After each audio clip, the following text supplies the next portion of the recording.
നമസ്കാരം, ഇൻഫോടെക്കിലേക്ക് സ്വാഗതം. മഹാരാഷ്ട്രയിലെ ഹല്യാനഗർ ജില്ലയിലെ അച്ചടക്ക ലംഘനം ആരോപിച്ച് ശനി സിഗ്മാപൂർ ക്ഷേത്ര ട്രസ്റ്റ് 114 മുസ്ലിം ജീവനക്കാർ ഉൾപ്പെടെ 167 പേരെ പിരിച്ചുവിട്ടു.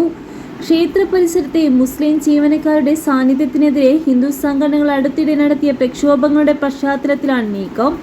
ശനിദേവന്റെ പുണ്യസ്ഥലത്തെ അഹിന്ദു തൊഴിലാളികളെ അനുവദിക്കുന്നത് അംഗീകരിക്കാനാകില്ല എന്നും ആവശ്യങ്ങൾ നടപ്പിലാക്കിയില്ലെങ്കിൽ ക്ഷേത്രത്തിന് പുറത്ത് മാർച്ച് നടത്തുമെന്നും സംഘടനകൾ അറിയിച്ചിരുന്നു.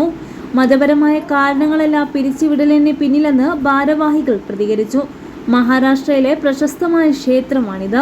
അതേസമയം മതപരമായ സ്വത്വത്തെ അടിസ്ഥാനമാക്കിയുള്ള തൊഴിൽ പിരിച്ചുവിടൽ പൗരാവകാശങ്ങളുടെ വ്യക്തമായ ലംഘനമാണെന്ന് സമാജ്വാദി പാർട്ടി നിയമസഭാംഗം റൈസ് ഷെയ്ഖ് പറഞ്ഞു. ഇത് നിയമവിരുദ്ധവും ഏകപക്ഷീയവുമായ നടപടിയാണ്. മുസ്ലിങ്ങളെയും ദളിതുകളെയും ലക്ഷ്യം വയ്ക്കുന്നത് എല്ലായ്പ്പോഴും BJP സർക്കാരിൻ്റെ ദീർഘകാല തന്ത്രത്തിൻ്റെ ഭാഗമാണ്. മതപരമായ വോട്ടുകൾ ധ്രുവീകരിക്കുകയും അധികാരം പിടിച്ചെടുക്കുകയും ചെയ്യുക എന്നത് അവരുടെ പ്രധാന അജണ്ട. ട്രസ്റ്റ് പിരിച്ചുവിട്ട 114 മുസ്ലിം ജീവനക്കാരും ക്ഷേത്ര പരിസരത്തെ ജോലി ചെയ്യുന്നവരല്ല, മറിച്ച് മാലിന്യ സംസ്കരണം, കൃഷി, ഭരണം തുടങ്ങിയ വകുപ്പുകളിലാണ് ജോലി ചെയ്തിരുന്നതെന്ന് താനെ ജില്ലയിലെ തീവണ്ടി ഈസ്റ്റിൽ നിന്നുള്ള MLA പറഞ്ഞു.